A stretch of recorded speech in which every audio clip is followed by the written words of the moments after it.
shrimp keepers, 10-gallon fish tank fanatics, welcome back. We are back with our monthly live stream every Sunday here at 7 p.m. at 10gallonfishtanks.com. And I actually have a guest today, Greg, the founder of Aquafindr. What's up, Greg?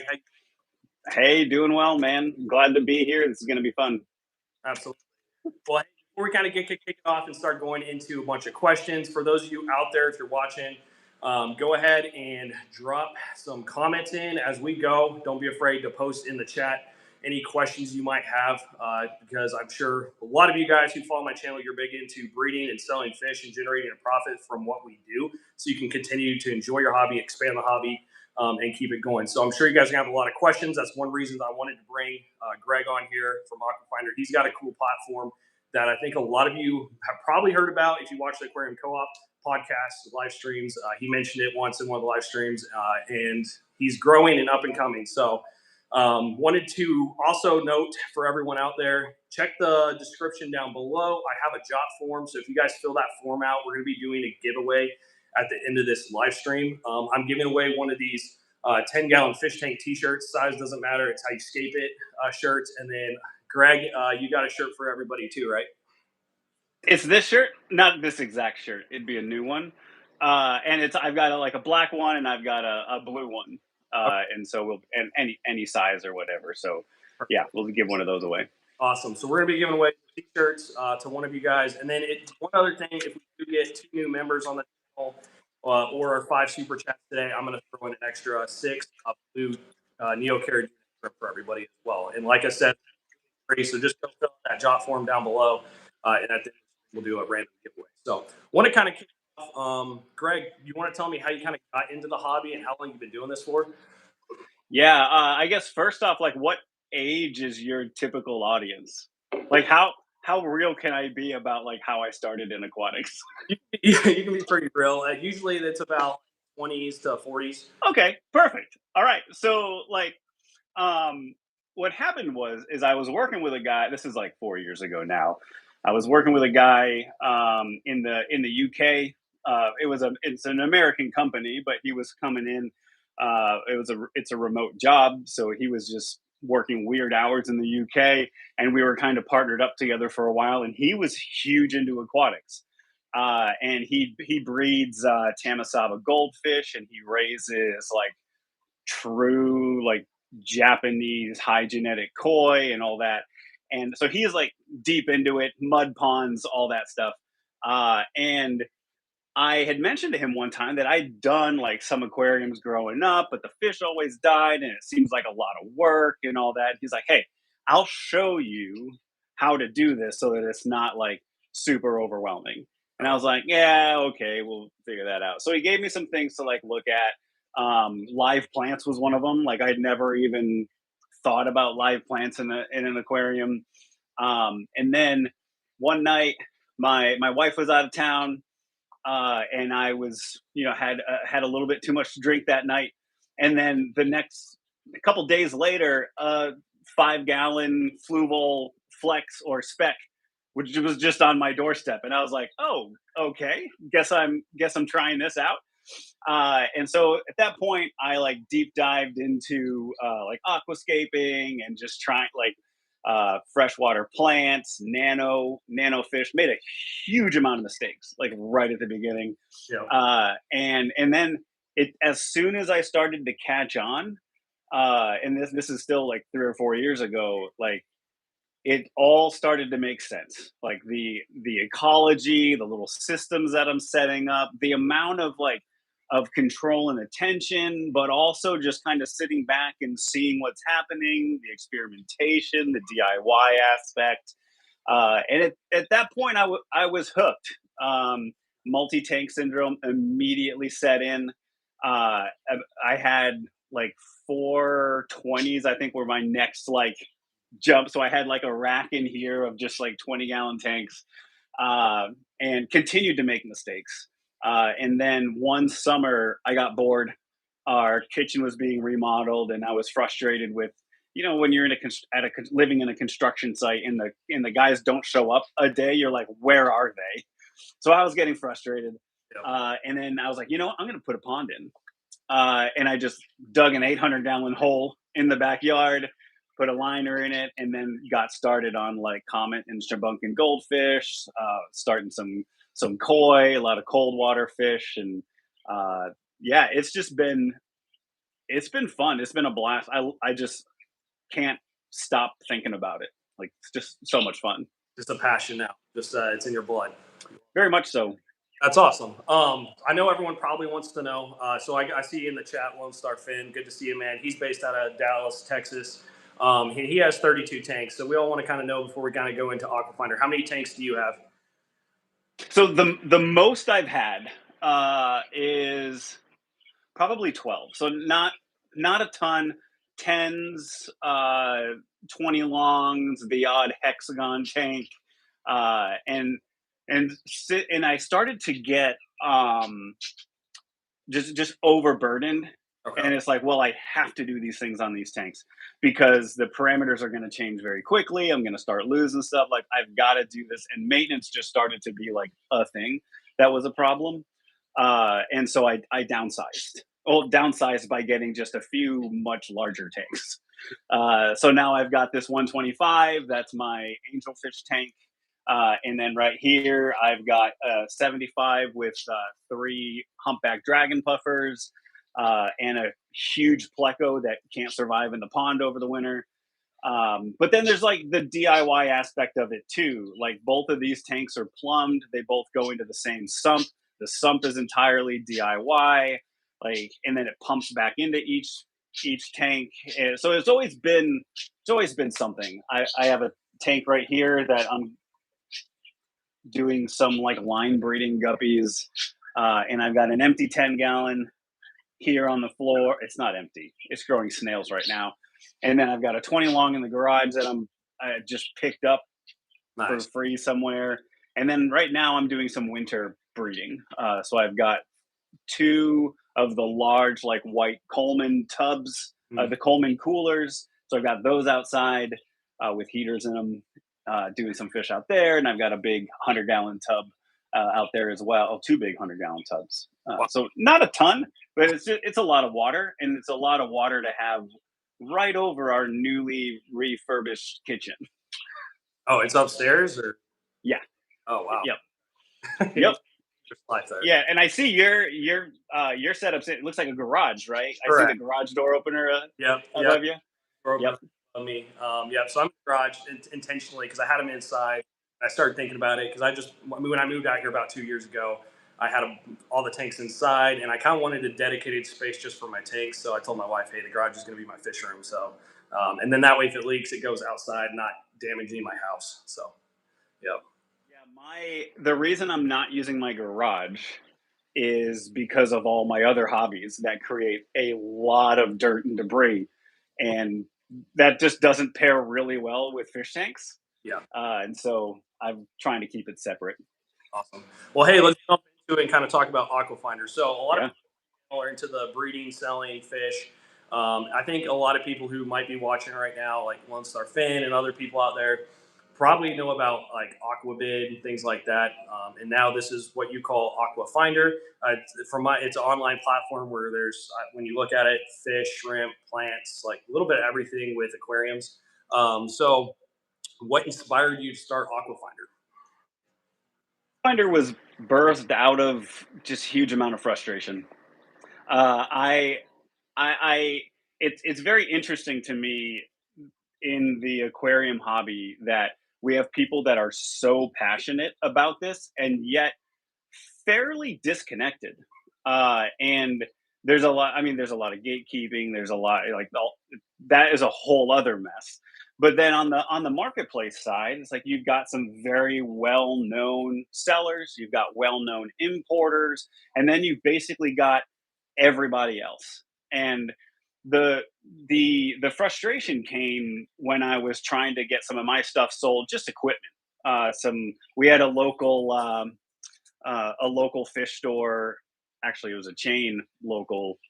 They pulled out this location and they just like sold off everything for super cheap. So I bought a lot of it and then just put it on eBay. And the amount of money that I was losing on fees, I was just like, this is stupid. And so like the I think I was selling like $250 fluval filters and like losing like $40 of the sale on the fees plus shipping. And it became it became frustrating to let people know what I had and to see what other people had.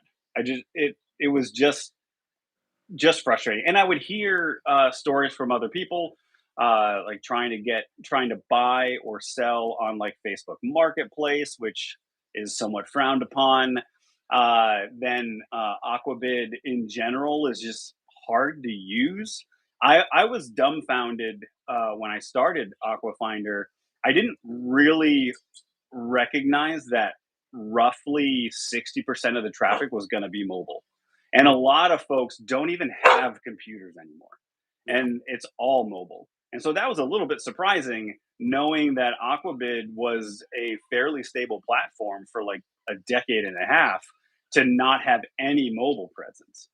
And I think the nail in the coffin for me uh, was the beginning of the year. I think it was the beginning of this year, right? Where eBay said, you're no longer allowed to sell livestock Yeah. worldwide.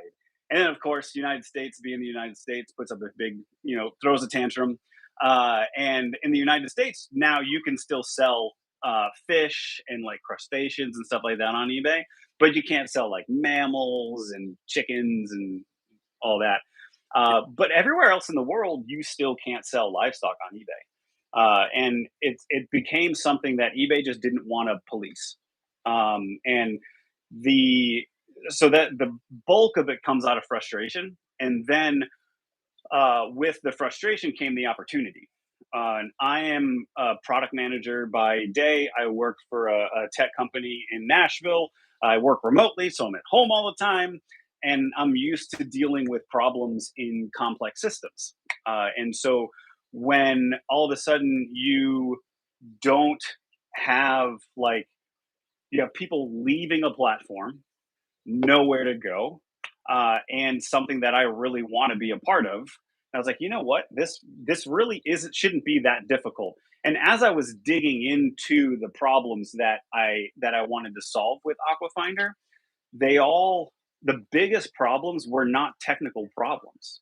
It's not we need like a single platform where everybody can have their own store and sell their own listings and then give back to the like that's not the actual problem. The actual problem is how do you build something that people want to use and don't feel like they're being taken advantage of, and it builds trust and transparency. There's a whole problem with like, do you attract vendors first, or do you attract customers first? And at what point do you stop marketing everything you have toward vendors and start bringing customers in?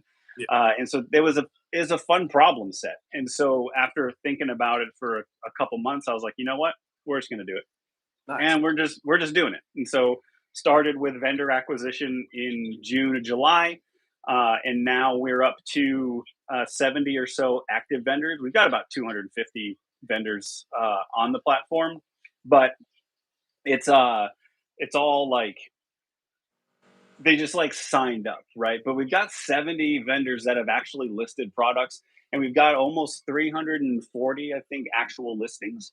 And at that point, like once we hit 250 listings, like Yeah. that's enough to really start bringing customers in, because you might not have enough for the everybody, but somebody's going to find stuff that's similar to what they're looking for.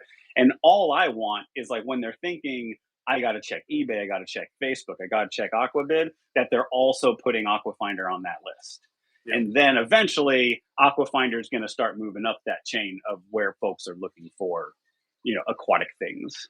Absolutely. Okay. That was a long answer for the hey, where did this come from? But everything is so connected to me. It's just like that's just how these answers are gonna go. That's awesome, man. Well, I can tell you're truly passionate about it and excited to talk about it. I see Bear Bottom Brandon just joined in. Yeah. He was What's asking. up, Bear Bottom? What do we have here? So it's Aquafindr. I don't know if you've talked to him before or not, but Aquafindr. Oh, he's a vendor on the platform. Oh, okay, cool, awesome. Yeah. Oh yeah. I've used a bunch of his bunch of it. Actually, I don't know if it's a man or a woman, so I apologize. Use a bunch of their media for some of the advertising stuff, and we always try to get like permission from folks to use it and reuse it. Sure. But yeah, yeah, familiar. Yeah, awesome. Well, hey, next question. I guess since we're talking about it, fees, how expensive it kind of is to sell on eBay and things like that. And a lot of people don't have the technical skill to like start their own website. On top of that, we need a platform where people can just go to and find everything they want to buy, right? Because there's rare fish that sometimes can be hard to find. Like when I first got in the hobby, it was celestial Polydanios. Like I couldn't find them anywhere. I was in the hobby for a year, and every time I go fish store, do you have celestial Polydanios? Do you have this fish? No, and I didn't know like where to go online to buy them, things like that. So when it comes to for the seller side, because like I said, a lot of my viewers sell fish. What are the fees and how do they compare versus other platforms? Quick thing about like CPDs. I think we have 3 vendors now on Aquafindr that are selling CPDs. Like it's odd because that was one of the fish that I was like, ooh, that'd be neat to have on this platform. The other one is balloon mollies. Mm, And we have like sailfin balloon mollies on the platform now, which is a fish that I'd been going after for a little bit. So it's just a quick aside there. So how's the fee structure work? How does Aquafindr stack up against other platforms? Okay. The short answer is it is great. It's perfect, right? So there's a free tier, which there's no monthly fee or anything like that. There's no fee to list. But on the free tier, I think right now the platform is taking an 8% commission on the sale price of whatever you sold. Not include like I don't take commission on shipping or tax or anything, just on the sale price. So it's 8% commission. Because we're using PayPal Marketplace, you will have like the occasional PayPal transaction fee that's about like 3% or something, and it puts you in like the 11 to 12% take on selling something on the platform, which is better than eBay in that, which is in that 15 to 20, depending on what categories you're in. Um, as far as we're starting at, eventually it'll be a free tier. You get 5 listings, unlimited sales, 10% commission. So like that's just free. I just have a few things that I want to sell, 10% commission. nice. No, like nothing weird, nothing, not trying to confuse anyone. It's just there. And then you can also subscribe to the platform to both increase the number of listings you have and decrease the commission rate that the platform takes.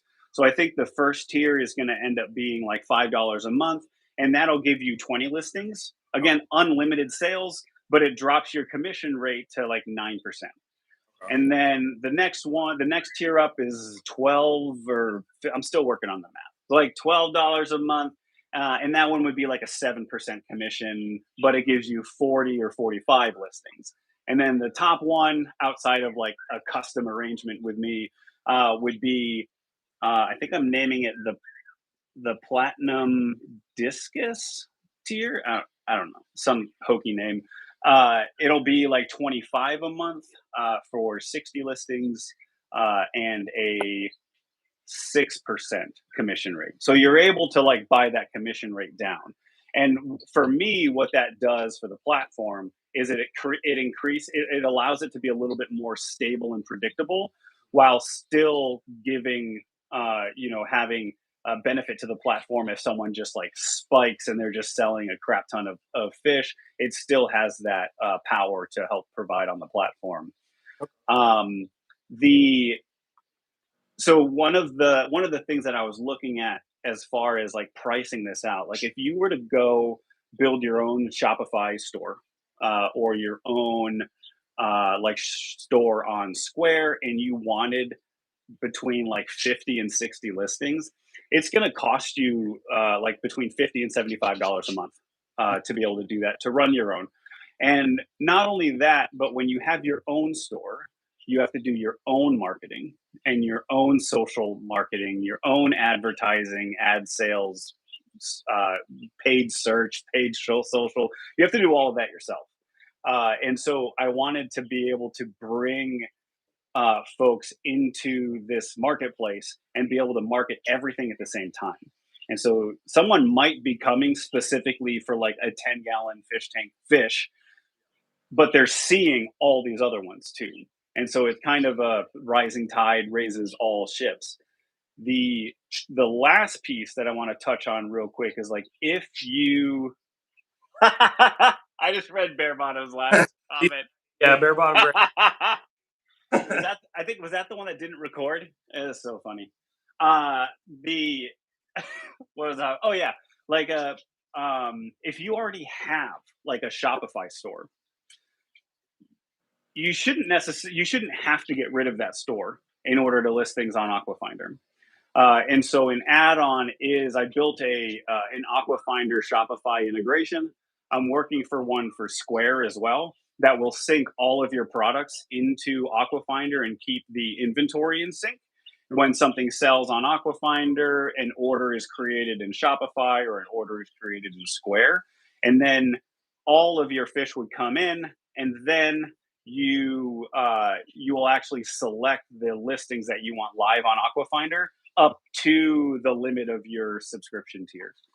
So it's I want to have like the best of both worlds for folks because I really want to see like I would love to see 10-gallon tanks fish on Aquafindr, right? I would love to see bare bottoms fish on Aquafindr. I would love to see tofu tanks plants on Aquafindr, Daku's fish on Aquafindr.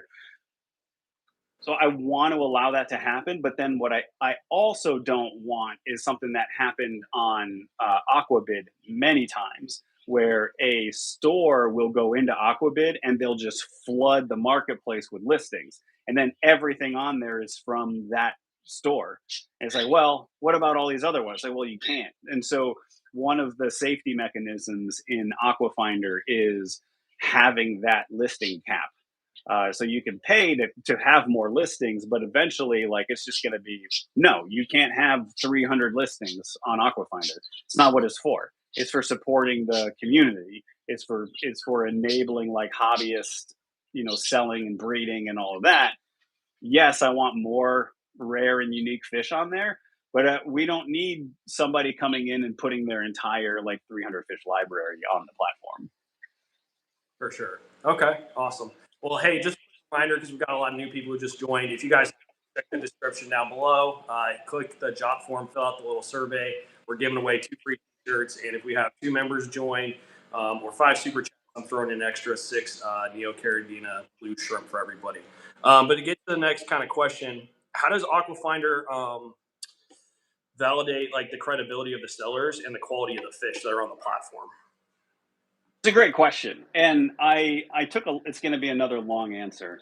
I thought about this one a lot, and I wanted to create a place that is open for people to buy and sell aquatic livestock and have like a strong rating system and having a strong strike system and like mediation services and stuff on the platform as well. So the platform Aquafindr, me, like I'm not looking at people's fish and saying this isn't a quality fish, you can't sell this on the platform. But what I am keeping track of is reviews and ratings. And so like if you ship out a whole bunch of fish that are garbage and you get like everybody does it, right? Like every once in a while you're gonna get a bad rating. Yep. But that shouldn't be the norm. If that's the norm, you're gonna get kicked off the platform. I don't know what that threshold looks like yet, and that's kind of one of the benefits of being the owner is I can just be like, you know what, this is too much, you're done. But like I wanted to create a place that is more market driven, less gatekeeping, and there's so many ways to breed fish and raise fish, and there's positives and negatives to all of them, and I didn't want to be in the middle of that. A similar, actually, before I answer a question you haven't asked, I'll just hold off and stop rambling. And we like just I want to get your reaction to trying to stay out of the middle of it and letting kind of the marketplace solve for that problem using like a rating system and a strike system and all that. Yeah, yeah. I think it's good. I think, like, kind of like we talked about before we jumped on this call, is sometimes there's some gatekeeping in the hobby. People get a certain fish or a certain thing, and they'll want to prevent everybody else from having it. So I think keeping Aquafinder like an open platform where everyone can participate, and then let the customer base decide who wins and who loses, and let the customer base decide who they're going to support, not support, is a good idea. And then I like Bearbot and Brandon said, when people come in and flood the market and it kind of kills it for everybody else, then all those hobbyists jump off and go somewhere else. So I think how you're doing it is smart, and I agree with it. I think the biggest thing we're going to have to see, and I'm curious if you've had any issues yet, is like if someone gets sent out a fish and it looks like nothing like it, or they send the wrong product, or all the fish are dead when they arrive. I'm curious how that process is going to go with like mediation between the customer, the seller, and then you, if they can't figure it out. So. Absolutely. So most actually, real quick, Lone Star, appreciate you signing up. Um, I'll take a look at it. Hit me up. There's a chat feature, messaging feature on the platform. I'll take a look and see what the issue is and get you on there. No worries there. The way that I'm approaching mediation is that every store has the opportunity to set their own policies. Okay. So I have general policies. It's like, hey, you should think about a DOA policy. You should think about a review and like a refund policy. Like, go ahead. You should figure out all that stuff, right? As a seller, make sure you figure that stuff out. And then as a buyer, I'm encouraging buyers to actually know what the policies are of the vendor that they're purchasing from. If the vendor doesn't have like any shipping policies, any DOA policies, maybe you don't buy from them. And I'm saying that now I'm realizing that I think that my like Aquafinder store on the Aquafinder platform doesn't have those policies in place. So gonna go and fix that. But if they can't work it out together, the one of the benefits we have that doesn't exist on a platform like Aquabid is a full transcript of the conversation. And so all of that happens on the platform. There's like an instant message type feature as opposed to just having like tickets. You can just directly message folks. And I have the ability to audit that conversation and say, hey, here's what it looks like what happened. What's your story? Is like, let's take a look at it. But again, I really don't want to be involved.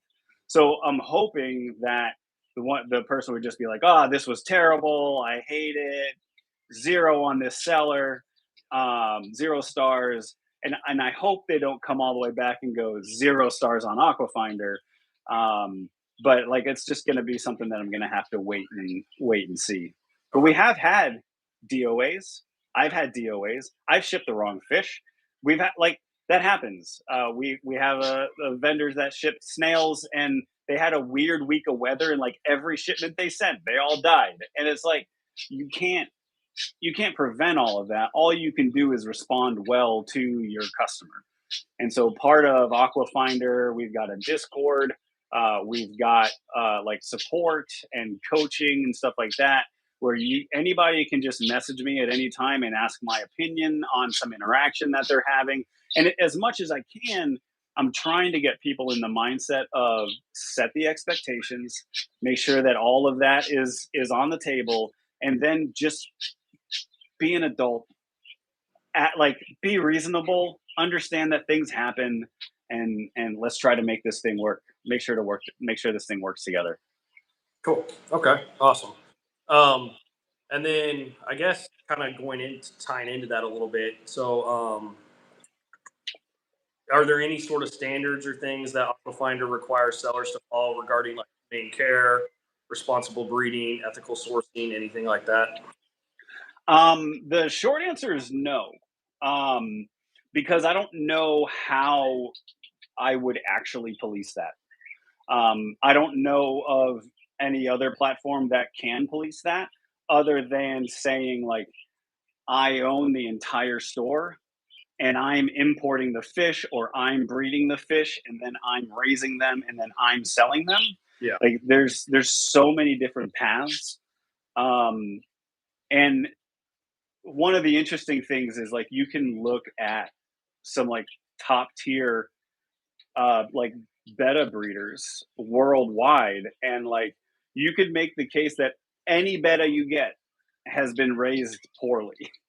and and like I don't know what you I don't know what you do with that, and I don't know what my role with that is other than to say we need to be in this hobby together. Yep. And I feel like, and I've noticed it already quite a bit, that if we've had a few vendors leave the platform because they don't fit in with that curious, responsible mindset. And so I'm kind of hoping that that just continues. And then we do have a policy that like if something's fishy, oof, that was the wrong way to say that. If something doesn't feel right, like you're getting a bad vibe, like reach out to me, let me know. I'll investigate. I'll take a look. And if something is wrong, we're gonna go like we'll take care of it. We're gonna do what we can. Okay. Cool. And then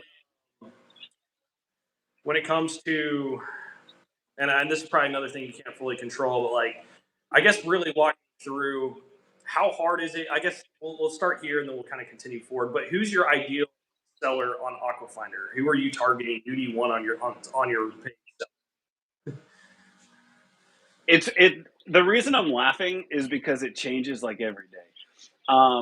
The If you took a snapshot of Aquafinder every month since we started, it looks like the platform is for a completely different person. And it's because I decided to start Aquafinder on a platform that I didn't know anything about, but that it was changing the way commerce is done. And that's TikTok. Right. So I jumped on TikTok and I was like, hey, I've got this idea. Let's go. And the first group, because it kind of comes in waves, the first group that signed on and were like, we're totally going to do this, we're all snail people. And so for the first month, I had like 5 or 7 like really strong snail vendors. And all they do is different types of snails. And they're still active. My top seller right now on Aquafinder is Lady Astrid Snails. Hmm. She does like she's had hundreds of sales on the platform. And I've got vendors that have been along from the beginning that don't have any. And it's funny because then the next one was the beta folk. And they came because I had really annoyed the entire beta community by dumping like 400 betta fish to grow out in my garden pond. And I would just do content about these fish growing and how cool it is to see them all interacting, had hardly any losses, and then I would sell them live. And so then a bunch of other betta folk were like, oh, we can sell betta on Aquafinder. We got a whole group of betta. And I think the latest, then we had Guppy, the Guppy crew come through. Now we have the cichlid crew has come through. We've had folks that are kind of dabbling in plants coming through. I'm hoping to get like some serious plant folks in. That'll probably be like the next thing. And then we haven't even begun on the saltwater side. Like there's I don't think there's any listings right now on the saltwater side. There will be eventually, but there's other marketplaces that do fairly well for like a coral marketplace. But there's nothing like that for freshwater. So we'll get them, but that's probably going to be one of the last crews to come through. Okay. Cool. Yeah, I was looking at our page and I saw that it looked like a lot of freshwater, things like that. And when I was looking recently, and correct me if I'm wrong, but it looks like for freshwater, you guys have, when it comes to like postings, 144 products, I think, right now is what I just pulled up from freshwater postings. And then there's all sorts of other stuff too, like freshwater invertebrates. It looks like you have 38, a bunch of different shrimp, snails, even crabs on here, all sorts of stuff. So crabs that kind of came out of nowhere. Right. um, for sellers, what should if someone's about to sign up, like for example, One Star Fan said he just signed up. He's a breeder out in Dallas area, and he's been breeding a bunch of stuff. And he's actually going to be on my next live stream talking about what he's doing. But how long does it take to go from like signing up to posting to getting your first sale? Like, and what are maybe some best practices people should do to be successful on your platform? That's a great question, and it really is different. It's different for everybody.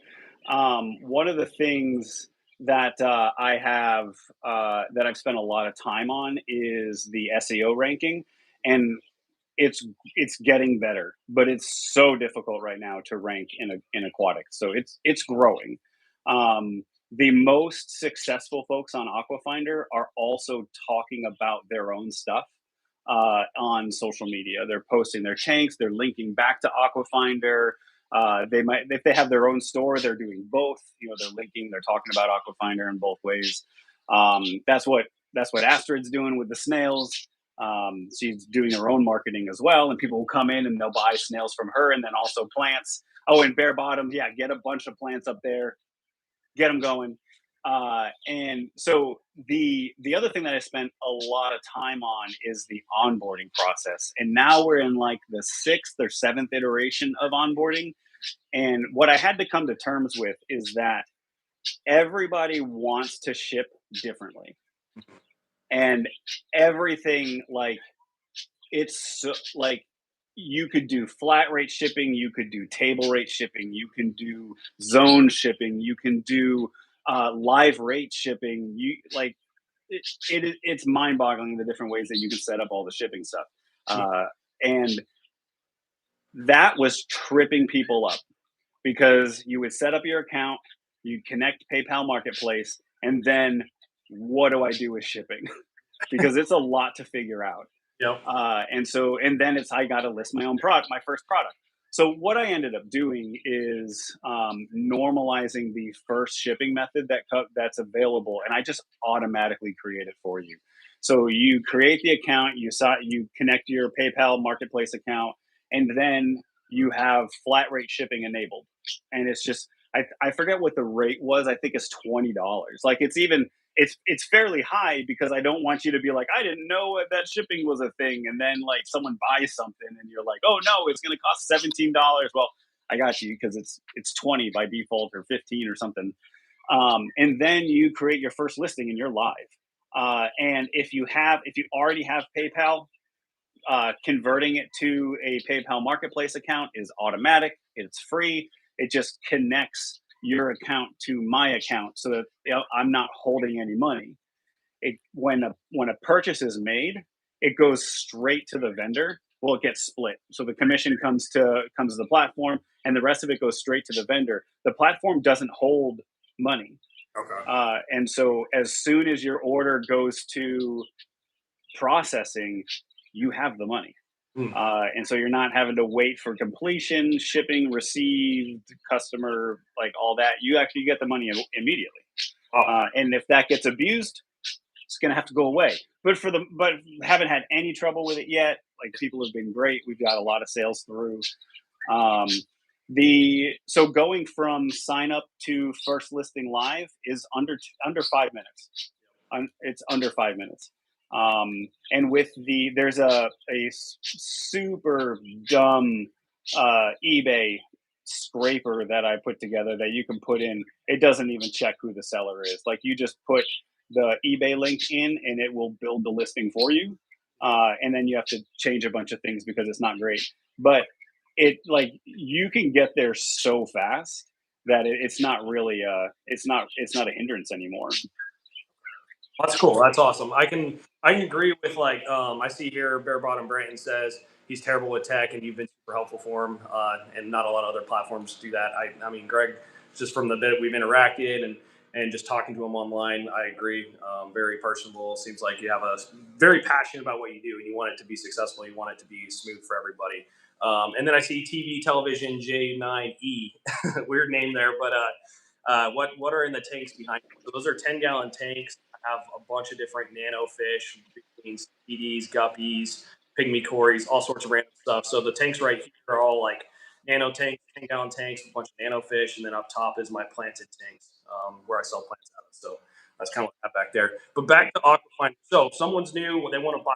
We talked on the seller side. Let's talk about the customer side. If someone wants to go on Aquafindr and find stuff, what can they expect? Yeah. So getting on. I find that e-commerce is so much easier on a computer, but that's not what most people do nowadays. So like the mobile site is great. It is very acceptable. It's not going to be perfect until I have enough money to actually just like flat out build native applications, which it'll be a bit.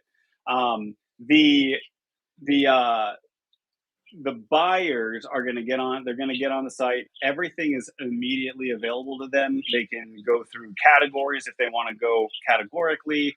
They can use search. Search is actually it's a kind of a fuzzy match thing, so you don't even have to spell the thing correctly. It's going to bring up everything that is somewhat close to what you're looking for, or you can just scroll that list on the front page that has like it has guppies and then the things that are on sale, and all that's randomized too. It's another big. It wasn't easy to do, but it was important to me that if a new vendor came on, excuse me, my wife just made a lasagna and I just crushed it. Um, I didn't want a new vendor to come on to throw up 20 listings and then they basically take over the first page. And so I've taken like just looking at Amazon, looking at eBay, Etsy, like those front pages are fairly randomized. Once we get enough data coverage, I want to make that more personal to whoever the buyer is. So based on their history of sales, maybe the types of posts they've been looking at on Facebook or Twitter, like start using the algorithms and try to help try to get them closer to what they're looking for. But yeah, the big things going in is a very robust search and categories. So everything can be drilled down into categories. And as we need more categories, I just add more. People can request them on Discord, and I just add them. And then I'll go through and I'll search and I'll try to recategorize things so that they're all in the right category. But yeah, it's fairly straightforward, and it works on mobile. Yeah, that's awesome. Yeah, that's definitely one of the things I was actually going to touch on is your website and how good it looks for an up and coming website. I mean, it looks very professional, man. Did you do this all yourself, or did you hire someone to help you with this? Or I mean, how did you build this? It looks great. Bootstraps. So I mentioned early on that this problem really isn't a technology problem. All the tools basically exist. I did have to write some custom plugins, some custom code. I used to do engineering development and all that. So I do have some of that background. So that wasn't too bad. But it's based on, if you can believe it, it's based on WordPress with WooCommerce and Dokkan that gives us the multi-vendor experience.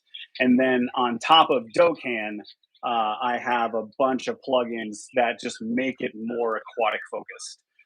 So they're like when you're selling something, you can set a local pickup radius, a range.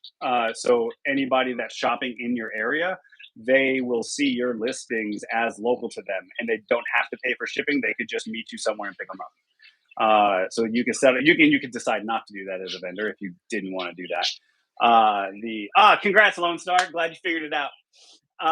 And then the other another plugin that I'm like super proud of that's really basic is when you ship something and you tell it the date that you're going to ship. You can print shipping labels and stuff through the platform, but it tells you the forecast in the origin and the destination cities.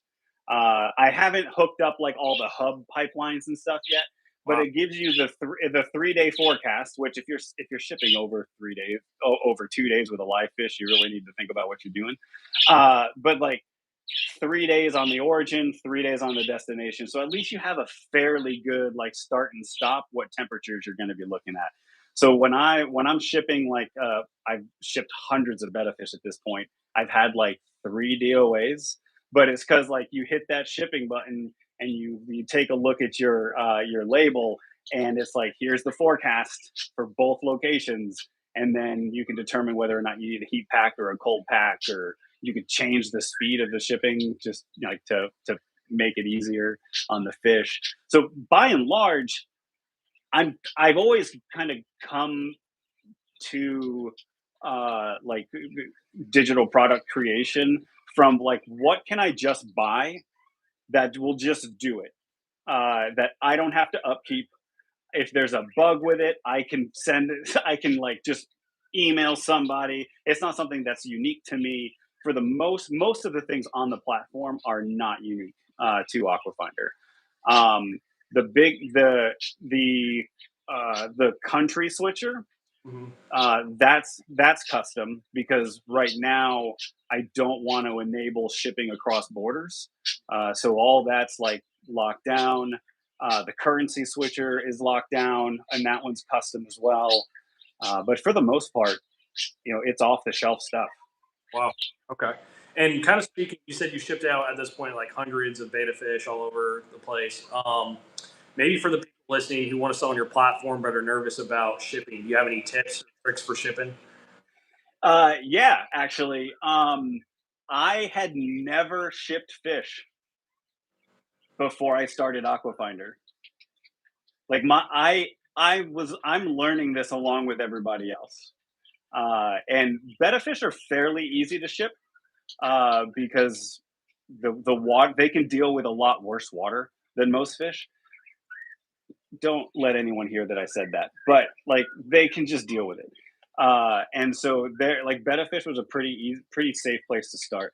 What I tell people is um, get a little bit of tank water, get a little bit of fresh dechlorinated water, and put that in the bag. Like mix that in the bag so it has some bacteria in it, and then the rest of it is clean.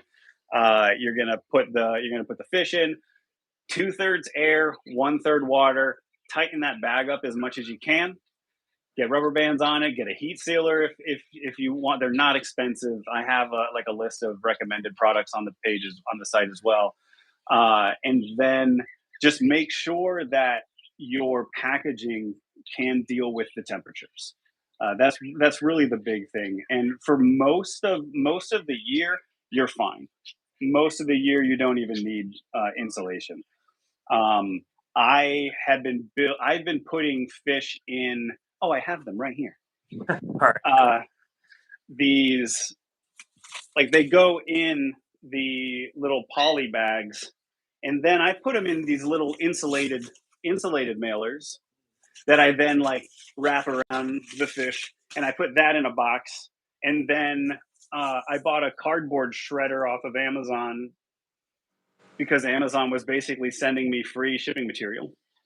And I would just grind it all up, and that's what I use to pack all the boxes. It's a little bit more expensive because cardboard's rather heavy as a shipping material, but like it was free, and it worked great. It just holds the fish in the right place, and Wow. then the biggest thing, like figure out what you're going to be shipping and order it from somebody and let them ship it to you, and just see how they do it. You don't have to do it that way, but just pay attention when you're opening it, or find somebody's unboxing video or whatever, and then figure out what you're shipping.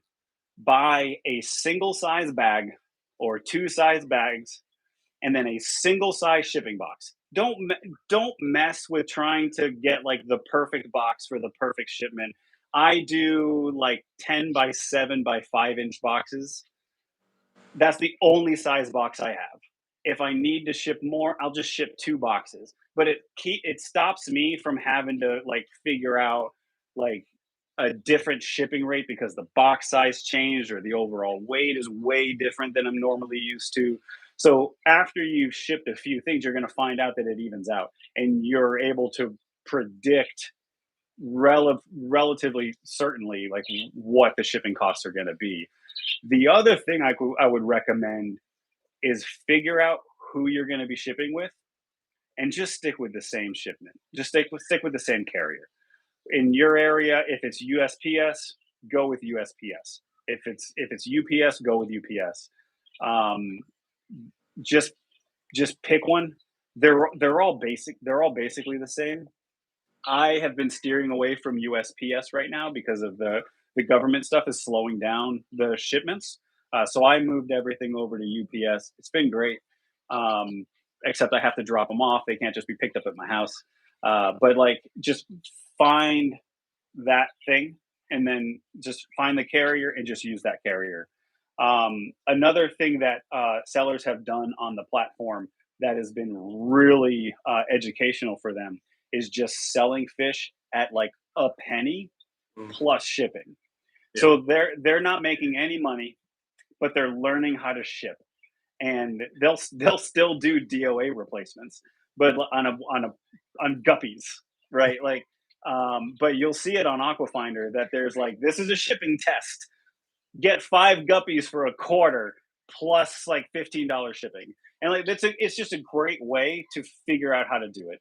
And one of the other advantages of being in the Aquafinder community on Discord is that you could just reach out to folks and be like, "Hey, I need somebody that can take some guppies. I'm gonna ship them to you," and just figure it out. Like, just you don't have to wait until you have like your prize fancy male guppies that you're trying to ship somewhere in order to figure out how shipping works. All guppies die at the same point, regardless of if they're fancy or actually the wild ones probably would do a lot better. But like they're basically the same, right? So like you can just grab a bunch of feeder guppies from a local fish store, grow them out a little bit, and then ship them to somebody.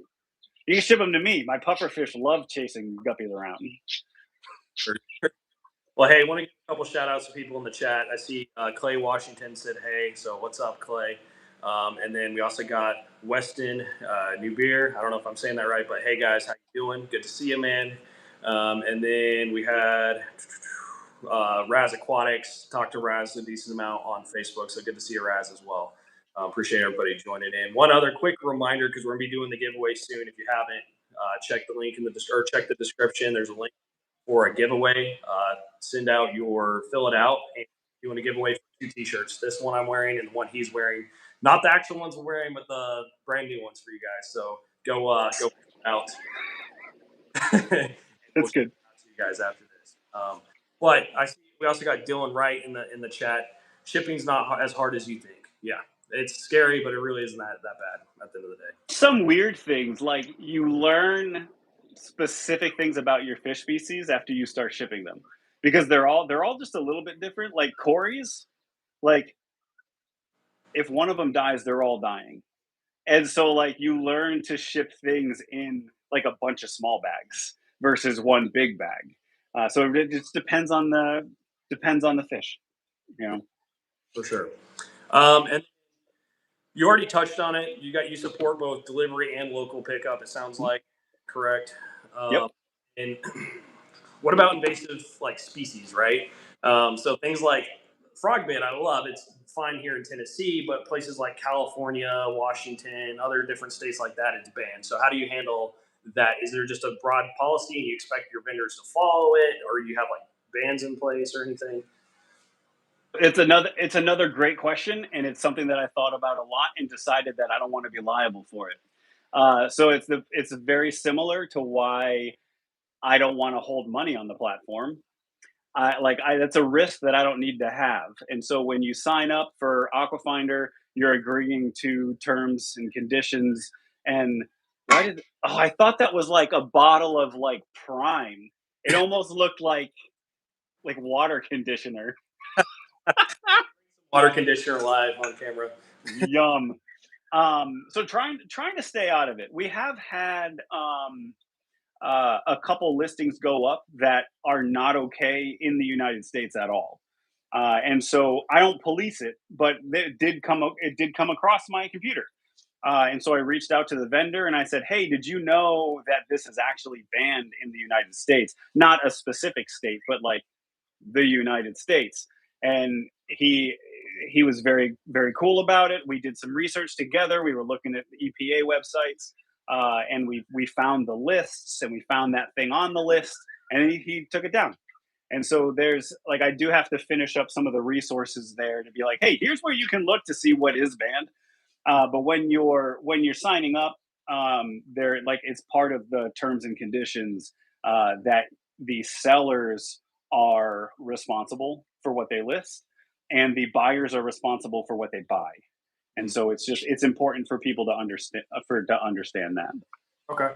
We got a comment in the chat from Raz Aquatics. What suggestions do you have for shipping in the winter? Yeah, for me, shipping in the winter depends on where from and where to. The biggest thing is get it there fast, but don't ship air, because if the part of the airplane that your packages go into is way colder than the surface temperature where you live. And so, like, just get it there as fast as you can, but try to keep it on the ground for as long as you can. Heat packs, yes, long extended heat packs like the 72-hour heat packs, and then just good good insulation. Also, remember that if you're like artificially like increasing the temperature of your package, you're also adding potentially condensation. You're potentially warming the fish up, and so you may want to put like a little ammonia pad in with the fish to help just try to get some of the ammonia out of there. Um, Definitely fast them, especially in winter, because all of those things just combine. If you're going to be shipping to or from north of the Mason Dixon line, just try to look for a good week. Try to look for a good week. But we do have vendors that we do have vendors that ship all year round. I mean, I'll ship all year round from Middle Tennessee, but I won't ship north. Like, I'll ship down to Florida. Florida ships all year round, but they won't ship north of like Virginia. So it really just kind of depends.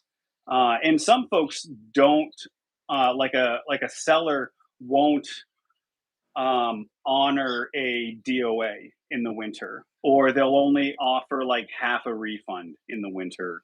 Things that all can be part of your store policy. But people do it. If you have a specifically like a very very warm temperature fish, you're gonna like you may end up having some problem. Like, if you're shipping discus in the winter, what are you doing? But like mountain minnows, goldfish, koi, like, people ship those all year round. So it really just kind of depends. Cool. And I see Dylan Wright. He's another guy who's a breeder. I believe he's based. I'm gonna blank on this because I've talked to him quite a bit, but I think it's like North Carolina is where he's out of. The only DOA he's ever had was when he shipped you at UPS and had some sort of issue, held up the package in one facility for 3 nights. 9 out of the 9 fish, out of 9, 3 died. So yeah, that's always unfortunate when that happens. Good odds though. Like, it's staying that. So, quick funny aside. Well, I guess it wasn't funny for the fish. I shipped a betta fish to Florida. Turns out the address that the buyer had given me was slightly off, and it was undeliverable. So it got shipped back to me. So it was 3 days. I paid for 2 day shipping. Took 3 days to get there, and then it was immediately flagged to be returned. But it sat in a warehouse for another 3 days, and then came back to me. Wow. The fish was still alive. I put him in a small tank by himself. It was a betta fish. Put him in a small tank by himself for a little bit, and then eventually put him back in the pond. But like, he survived. He was very annoyed. Yeah. He's like, "This is the longest night I've ever had," but he was fine. Wow. I guess Raz has another question for you. What are some ways you plan on growing Aquafindr, and then also how do you plan to get the word out about it? That's a great question. So one of the issues that I had with early vendors coming on the platforms, we didn't have customers, right? And so, like, that's the whole chicken and egg problem of how do you get vendors if you don't have any throughput or traffic, and how do you get traffic if you don't have any products for people to actually look at. And so what I decided to do was bring vendors on at an extremely low commission rate. So if you're a founding vendor on the Aquafindr platform, your commission rate is 3%, which is unheard of, and it's never going to change because that group of folks, like I think there's like 40 of them that like they took a risk. They weren't making sales. They're checking their emails like for basically nothing for a long time. And so now, we're starting to get a lot more traffic. The My plan for growing Aquafindr is uh, probably 3 or 4 different tracks that we're doing. One is just social media, not paid social, but like interacting. So I have a marketer that's come on for like an equity revenue agreement. They're doing some social marketing, and they'll be taking over some other marketing stuff too. But it's just like being out there, creating videos, interacting with folks. There's that aspect. The other one is the community side, which is building the Aquafindr community, building it on TikTok, building it on Discord, trying to get folks into the Discord community, and keep that thing growing, that thing moving. The other is things like this, talking about it. We'll probably create some clips out of this and share it on other platforms, if that ends up being okay. I didn't even ask ahead of time. And then there's content and SEO, which is just ridiculous right now. But trying to rank for buy live fish in my area, and then you're competing with like Dance Fish, Tropical Fish Co. Like the competition is crazy, but just trying to get it out there. Another thing is, oh, some of you might be interested in doing this. Actually, I have an affiliate marketing thing set up, so you can join Aquafindr as an affiliate, and any traffic that you send to Aquafindr through whatever channels you choose to broadcast on, if they make a sale within 7 days, you get 3% of that sale. And that doesn't come from the buyer. That doesn't come from the seller. That comes from the platform.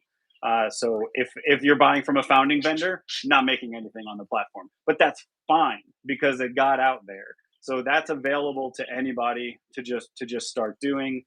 The other thing is trying to educate the vendors that are on the platform to say, hey, when you're talking about your stuff, when you're saying I've got a website, or I sell on eBay, or you're posting online, link back to Aquafindr.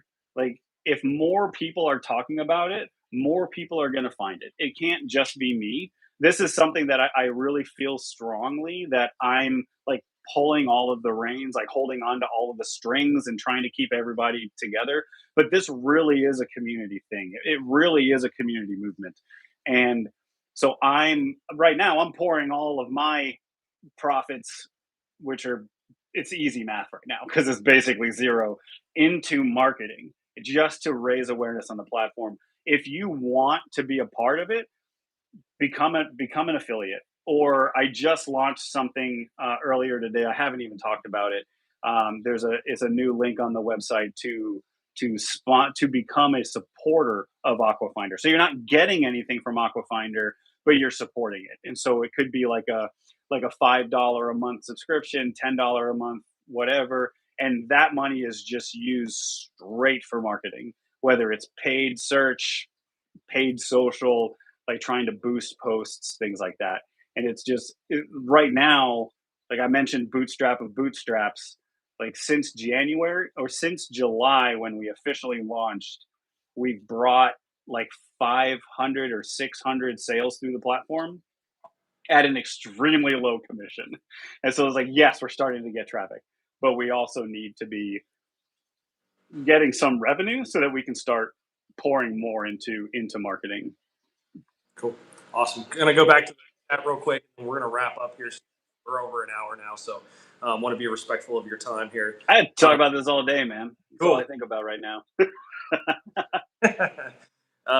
But But I can see Dylan says he puts a hole in his styrofoam lid to prevent condensation, allow the heat pack to actually warm, and heat pack need air to get warm. So that's smart. I like. Yes. Yeah, that is actually a big problem. Like if you just open the heat pack, tape it to the box and close it, chances are it's not actually going to get warm. And so you need to leave it out for a little bit and then put it into the box. Yep. He also said he uses newspaper to help fill empty spaces, and I did get it wrong. Clemson, South Carolina is where he's out of, so I messed it Oh up. yeah. So you can ship almost all year round then. In a good spot. Also, South Carolina has a lot of megalodon tooth deposits. So if you're out in that area, keep your head down. Look for some megalodon teeth. I see Jake Aquatics in the building. He's a young fish keeper, shrimp keeper who's into breeding. He posts his shrimp all the time, so good to see you, Jay.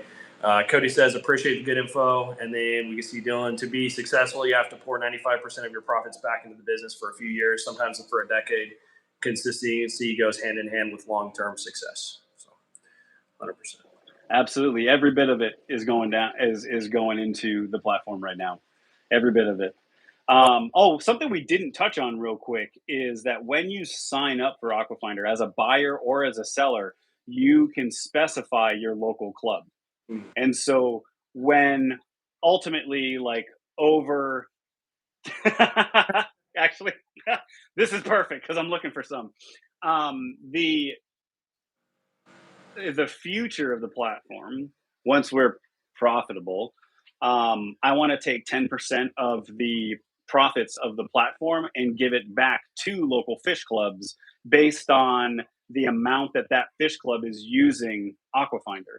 So if you had like you have your like in-person auctions, you're also probably on like a Facebook group or a Discord group and you're selling fish back and forth. If you do that through Aquafindr, that money goes back to your club too. And so I want to be supporting local fish clubs, and I want like local stores to be able to contribute and say we believe in Aquafindr. Yeah, we're our own store and we're basically competing, but this is something good for the hobby. We want to help support that, and so there's a couple companies that are looking to come on board as like sponsors just to like help get things moving, and so that'll be really good as well. Awesome. Yeah, how I look at things when it comes to breeding, selling fish, whether you're a store or you're your own like a hobbyist doing it, we're all there's enough room for everybody. The whole myth that there's not enough space for everyone, I disagree with that. I think the more you support, the more you get engaged in your local community, whether it's with local fish stores, other hobbyists, your club. The better it is for everybody because the more stuff that is being bred and sold locally and can be provided to fish stores, hopefully the higher the quality of the fish and more successful everybody is in the hobby. It makes it a fun time. I see AZ Homegrown Aquatics. Good to see them in the chat again. But they're going to bring it up at their local club. The megalodon teeth are coming your way, man. And then Raz says, should add a way to show what's sold on the website. Working on that right now. We need to have like some sites have that this thing just sold little banner that pops up. Like I want to be able to have something like that that kind of drives that fear of missing out. Like just let them know like what's going on. There's also like a vendor sales history. I want to be able to show like what a vendor has been selling. So it's like, yay, he has 400 sales. It's all plants, right? And yet here I'm buying these fish, right? Like it needs to be more transparent, and it's a great suggestion, and it's something that we're already looking at as well. So hopefully that'll be something that comes pretty soon. Well, hey guys, if you have other questions, post them in the chat here real quick because we're about to wrap up and we're about to do the giveaway. So once again, one last time, check the description. I have the link in there if you guys want to get a free T-shirt from me and one from Aquafindr. Greg, go ahead and fill it out now. Greg will answer any last questions that show up. But before we do so, anything else you want to share about the platform that we haven't touched on?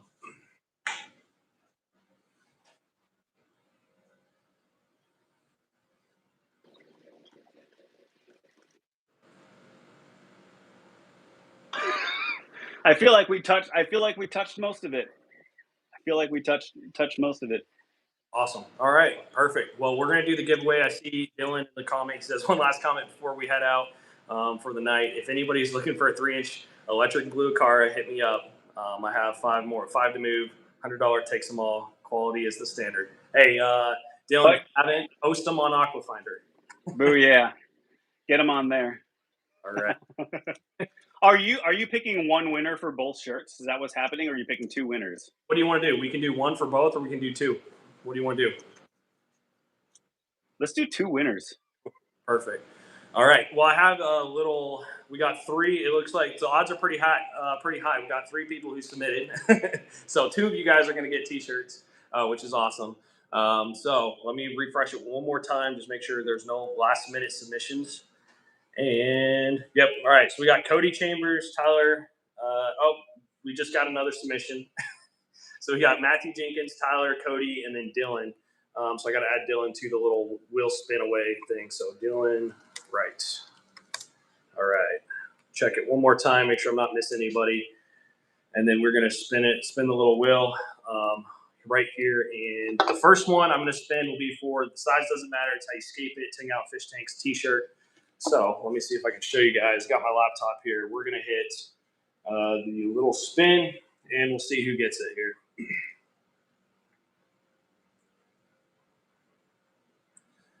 All right, Cody Chambers wins the 10-gallon fish tanks. Size doesn't matter; it's how you escape it. So shout out to Cody. Let me write that down real quick so I don't forget, because I'll be reaching out to you via email, Cody, and then we'll do the next one. Okay, we're removing Cody. All right, we got three people left: Dylan, Matthew, and Tyler. This is for the Aquafindr T-shirt. Here we go. Spin that thing. And bam, we got Tyler Rasmussen, if I said that right. But we got Tyler. He won the Aquafindr T-shirt. So I'll get with you, Greg, to get you his info so we can send that out to him. So perfect. Awesome. Well, hey, everyone. I appreciate you guys tuning in. If you guys have any more questions, go to Aquafindr, reach out to Greg. He's more than happy to answer those questions. Get on the platform if you're into breeding fish, shrimp, plants, whatever it might be. Get on there. Go check it out. I love what he's doing. I think, with Aquabid not, really kind of falling off, there's no development there. We need a new platform like what he's doing, because as we kind of touched on, eBay is expensive and it's oversaturated. And it's not really for the hobbyist.